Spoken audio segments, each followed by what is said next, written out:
So you're kind of the first group that I've talked to since the November election. So I maybe have taken a different tack to this.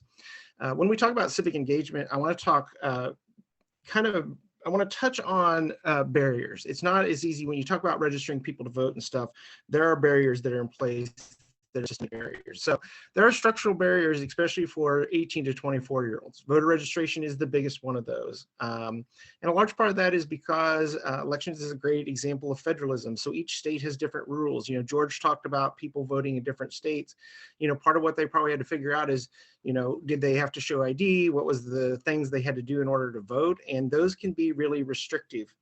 You know, access to information on what it means to vote in your state, deadlines, and you see legislators do a lot of restrictive, what they call reforms with voter ID and changing advanced voting and stuff.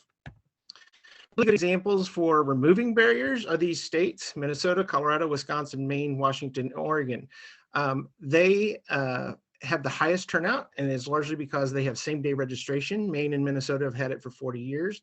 Washington, Oregon, which are all vote at home. Automatic voter registration is now in 20 states. Over 40% of the population now has automatic voter registration. You know, when you think about your students have grown up post 2000. Their entire time, they have heard that elections is broken, elections is filled with fraud, that elections don't work. And so that's something to think about. They probably see elections and civic involvement differently than you do.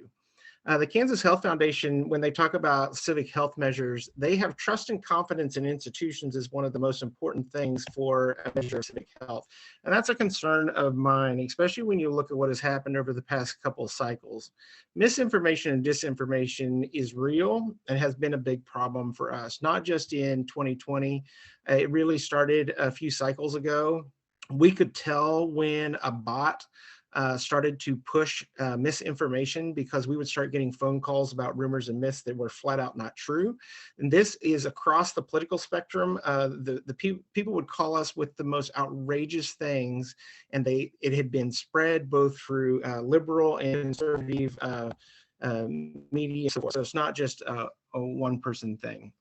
You know, the feeling that I don't matter. A big thing when you talk about voter registration, representation matters. So for a lot of outreach to groups in Douglas County, I am the worst person to go talk about voting, because I think that having people who represent those communities also go to those communities is huge. You know, there is a secret handshake to elections. For first-generation voters, for new citizens, we make assumptions that they know how you vote, and it can be scary. And I've had people say, I don't vote because I just don't understand what I should do. And, you know, we always talk about elections in a presidential year. One thing, local elections. We had an election that was decided by 3 votes for county commissioner in August. And we also had a huge turnout on 18 to 24-year-olds that I think kind of pushed that election a little bit. I don't know what it's going to look like post 2020. You know, what's really frustrating is we pulled off, those of us that run elections, probably one of the most successful elections ever in the age of a pandemic, but you don't know about it because of the negative narrative that took over, the kind of the anti-democratic thing that happens on January 6th. And we're seeing a 200% increase in legislation in states that are restricting voting. And so it's hard that really the storyline should be the success that we had, but the storyline is actually that has been successful is that elections is broken. Probably the most important thing, and I want to touch upon this, is that underlying all of this is something I thought we had solved in the 60s, but we haven't, which is voting a right or a privilege. First of all, I want to be clear, I see it as a right. It was not clear in the Constitution, so it kind of evolved. Right there, you see a poll tax receipt. That is from 1963. That is not from 1863. That is from 1963. This is something that our country still continues to deal with.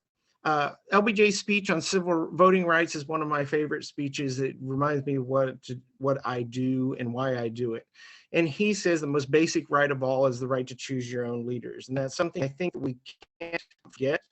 And so, you know, my final thing, voter enfranchisement has never been and will never be static. It continues to be inequitable.